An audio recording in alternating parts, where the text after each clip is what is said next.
return to Mira Akien and Contre with our latest interview. When we first started making that movie, they were talking about Taxi Driver, Martin Scorsese's Taxi Driver. Drop your weapon! God, no! Edward really wanted the part.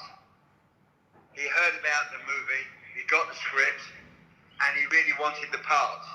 Yeah. And the producers really wanted him for the part because he was very hot then. He'd just done Primal Fear. What I was looking for was a thug god. I wanted a thug god, you know.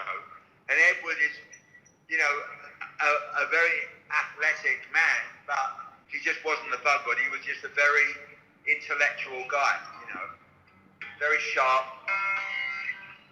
But I said, I want a thug god. So we talked, and he decided to go to the gym. He said, look, I really want this part.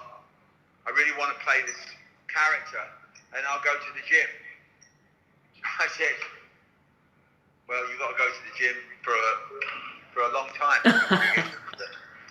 if you want to become what I want. He said, okay, I'll go for months.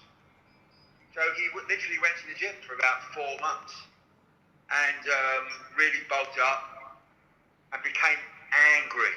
He became angry. He became more what I wanted. He was still very clever, but he became something else. You know what I mean? Yeah. He wasn't Edward Norton anymore. He rewarded himself by a performance that I hope he beats, but I don't think he will. All that anger, all that hate. Has anything you've done made your life better?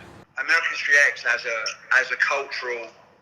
piece of cultural information that really explains one thing, which was not in the screenplay, is that when you hate a person, you hate a thing, whatever it is, when you don't understand it.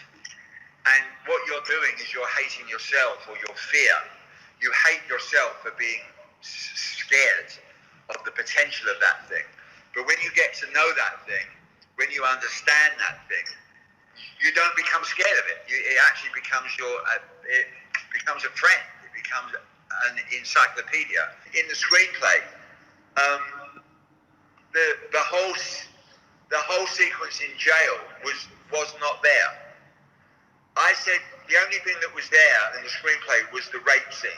And at the time, I was very close with Robert McKee and Sid Field, both screenwriting doctors. So Robert McKee said that William Shakespeare couldn't fix that script. But you fixed it. And Sid Field said, Tony, it's a very good script, but you've got to fix one thing. We don't know why he changes, because that prison scene, you've got to find something in the prison for something to happen. Yeah.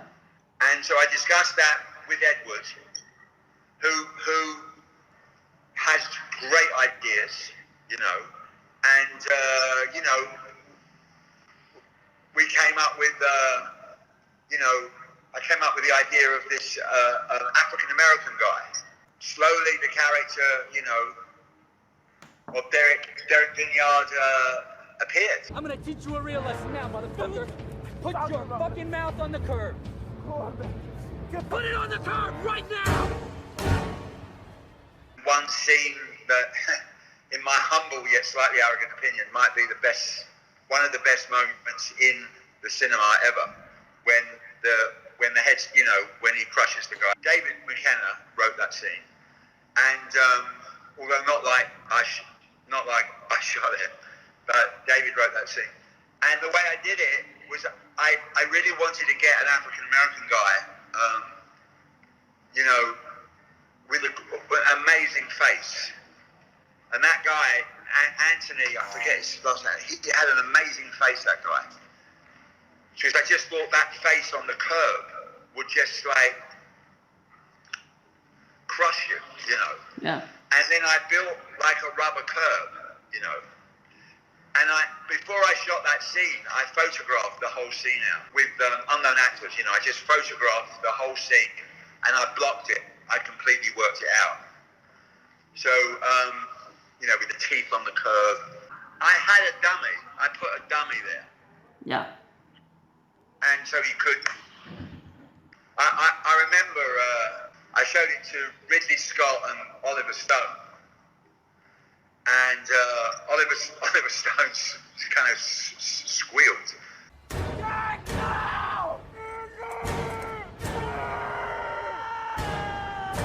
Now say goodnight. One of the big problems with American History X is that it lionizes a neo-Nazi. It glorifies them. It makes them a hero.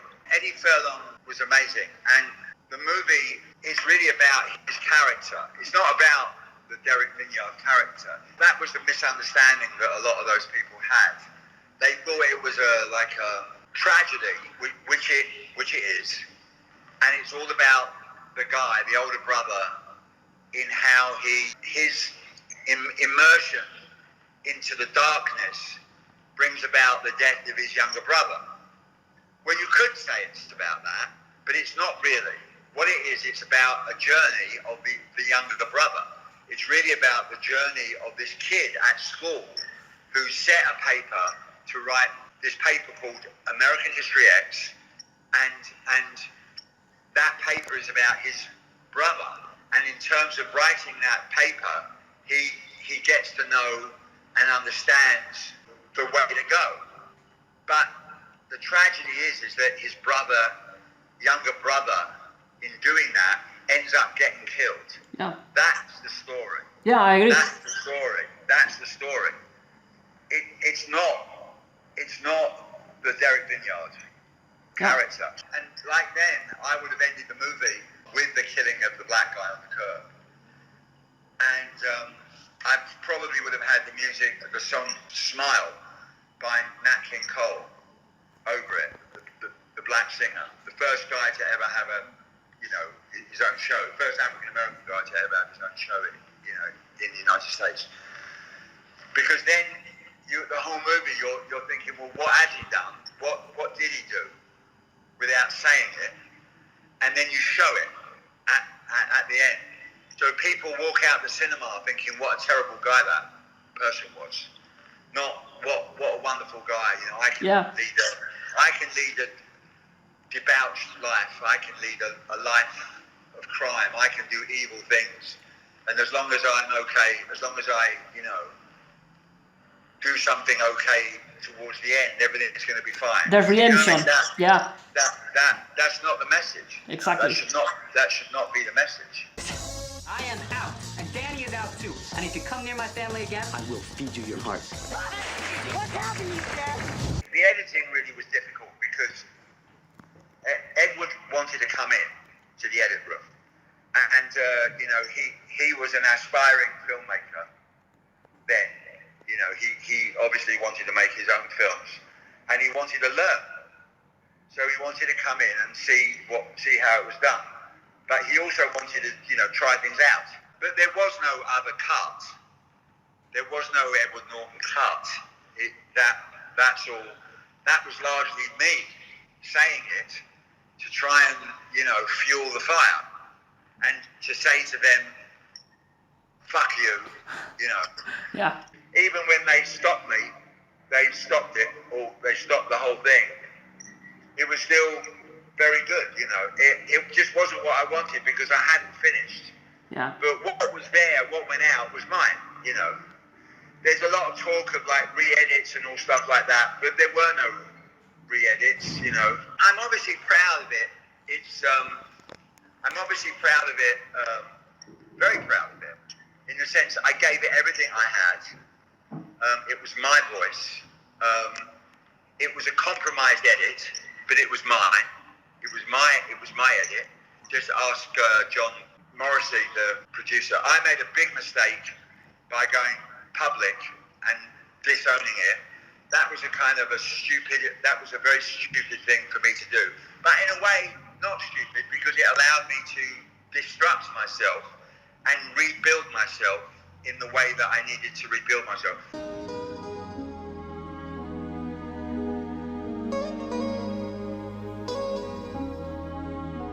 Jerry Bruckheimer has made many big hit movies, very commercial, big hit films.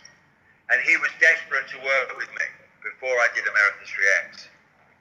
And he told me to my face, he said, if you don't do your first movie with me, it will end in tears, which is amazing. Because it did. What? It did end in tears, I think. Well, it did end in tears, but proactive tears. Yeah. Tears that made a different tree grow. But I need you to understand.